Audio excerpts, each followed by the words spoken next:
Welcome to ஹர்னித் vlogs. இன்றைக்கி குழந்தைங்களுக்கான chicken soup எப்படி செய்கிறதுன்னு பார்க்கலாம் வாங்க. ஃபஸ்ட்டு வானொலியில் ஒரு சின்ன குக்கராக எடுத்து வச்சுருக்கிறேன் அடுப்பில். அது எப்பயுமே குழந்தைங்களுக்கு குக் பண்ணுறது தான்.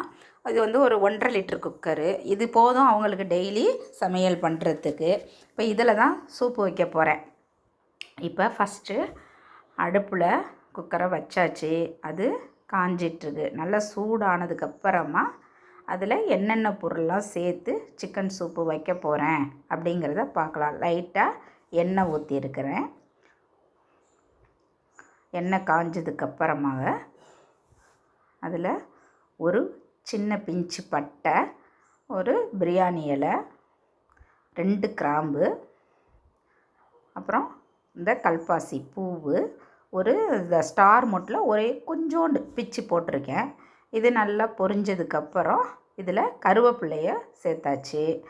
இது ஃப்ரை ஆனதும் சின்ன வெங்காயம் ஒரு 10 சின்ன வெங்காயம் 1-2 அரிஞ்சு வச்சுருக்கேன். இது ரொம்ப நைஸாக அரிய வேண்டியதில்லை, ஏன்னா குக்கரில் வந்து நம்ம நல்லாவே வெந்துடும் மைய. இதை வந்து ரொம்ப மைஸாலாம் அரிய வேண்டியது. அதே மாதிரி இஞ்சி பூண்டெல்லாம் வந்து நான் பேஸ்ட் பண்ணி போட மாட்டேன், காரம் அதிகமாக இருக்குங்கிறதுனால குழந்தைங்க சாப்பிட்றதுக்கு கஷ்டப்படுவாங்க. அதனால் அதை நல்லா அரிஞ்சு வச்சுருக்கேன். போதும், எல்லாமே சிக்கனோட நல்லாவே வெந்துடும். அரிஞ்சு போட்டிங்கனாலே போதும் சூப்பை பொறுத்த வரைக்கும். பாருங்கள், இப்போ அந்த வெங்காயம் கொஞ்சம் நல்லா வதங்கினதுக்கப்புறமா இது என்னென்னாக்கா அரிசி கழுவுனா கழனிங்க, 2வது கழனி தண்ணி எடுத்து வச்சுருக்கேன். இதில் தான் சூப்பு வைக்கணும். இதில் சூப்பு வச்சாலும் நல்ல டேஸ்ட்டாக இருக்கும். எந்த சூப்பாக இருந்தாலும் சரி, மட்டன் சூப்பு, சிக்கன் சூப்பு, நண்டு சூப்பு, வெஜிடபிள் சூப்பு, தக்காளி சூப்பு எல்லாமே இந்த தண்ணியில் வைங்க. இந்த பக்கத்தில் பார்த்திங்கன்னாக்கா சிக்கனில் 2 பீஸை மேக்னேட் பண்ணி வச்சாச்சு. இப்போ வெங்காயம் ஃப்ரை ஆகிடுச்சுங்க. இதில் இப்போ அந்த அரிஞ்சு வச்சுருந்த இஞ்சி பூண்டை கொட்டிட்டேன். இப்போ இதையும் 2 வதக்கிட்டேன். வதக்கிட்டு இருக்கும்போதே இதில் இப்போ அடுத்ததாக இந்த மேக்னேட் பண்ணியிருக்கேன் இல்லைங்களா சிக்கனை, தயிரும் மஞ்சத்தூளும் போட்டு இதை வந்து திருப்பி அந்த தண்ணியாலேயே அலசி எடுத்துருவேன்.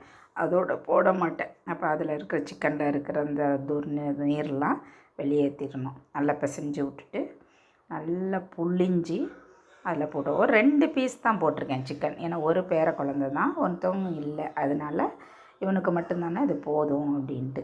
குழந்தைங்களுக்கு பொதுவாக எந்த நான்வெஜ்ஜாக இருந்தாலும் அளவுக்கு அதிகமாக கொடுக்கக்கூடாது. கொஞ்சம் கொடுத்தீங்கனாலே போதும், அதுக்குள்ளே சத்து தேவையானது அந்த இதில் கிடைக்கும்.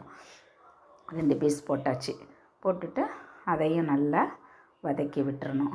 வதக்கி விட்டுட்டு இப்போ அடுத்தது அதில் என்னென்ன சேர்க்க போகிறேன் அப்படிங்கிறத பார்த்திங்கன்னா பாருங்கள், வதங்கிச்சு. எண்ணெயை கம்மியாக போடுங்க, போதும். சூப்புக்கெல்லாம் நிறையா போடக்கூடாது. ஏன்னா சிக்கன் மட்டன்லாம் ஒரு எண்ணெய் இருக்கும் இல்லைங்களா, வந்து பாருங்கள் கொஞ்சமாக மஞ்சத்தூள் போட்டிருக்கேன்.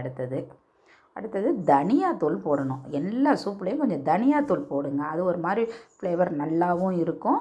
டேஸ்ட்டு வந்து குழந்தைங்க விரும்பி சாப்பிடுவாங்க. கொஞ்சமாக மிளகுத்தூள் சேர்த்துருக்கேன். அதை நல்லா ஒரு வதக்கி விட்ருங்க. சிக்கன் வந்து அப்படியே அந்த கலர் மாறுது பாருங்கள். அதனுடைய நார்மல் கலர்லேருந்து அது வெந்துக்கிட்டு இருக்குது அப்படிங்கிறதுக்கான அந்த ஒரு கலர் வந்ததுக்கப்புறம் இந்த தண்ணி இருக்குது இல்லைங்களா, இந்த தண்ணியை நமக்கு சூப்புக்கு எவ்வளோ தேவையோ அந்த அளவுக்கு அதில் ஆட் பண்ணிட்டேன். இப்போ வந்து அடுத்து இதில் வேறு என்ன போட போகிறேன்னா மல்லி இலை போடுறேன். இதில் நான் வந்து இந்த சூப்புக்கெல்லாம் தக்காளி எல்லாம் போட மாட்டேங்க. அந்த டேஸ்ட்டெல்லாம் புளிப்புத்தன்மையாக இருக்கும். அது நீங்கள் இந்த மெத்தடில் செஞ்சு பார்த்தீங்கன்னா உங்களுக்கு சூப்பு ரொம்ப பிடிக்கும். இப்போ பாருங்கள், கல் உப்பு போட்டுட்டேன். கறிக்கும் அந்த தண்ணிக்கு தேவையான அளவு போட்டிருக்கேன். சாதத்தில் போட்டு குழந்தைங்களுக்கு கொடுக்கும்போது பத்தலை அப்படின்னு சொன்னால் நம்ம கொஞ்சம் உப்பு ஆட் பண்ணிக்கலாம். நல்லா குழந்தைங்களுக்கு சாதத்தை நல்லா மசிச்சுட்டு இந்த சூப்பையும் ஊற்றி இந்த சிக்கனை, சின்ன குழந்தைங்களா இருந்தால் இந்த சிக்கன் பீஸையும் மிக்சியில் ஒரு அடித்து கொடுத்துருங்க. ஆனால் அவங்களுக்கு சாப்பிட்ருவாங்க. அவங்களுக்கு அந்த சிக்கனில் வந்து நல்ல ஒரு ப்ரோட்டீன் இருக்குது. நாட்டுக்கோழியாக சாப்பிட்டா நல்லது. இப்போ எந்த குழந்தைங்க சாப்பிட்றாங்க, அதனால் அது தேவையில்ல.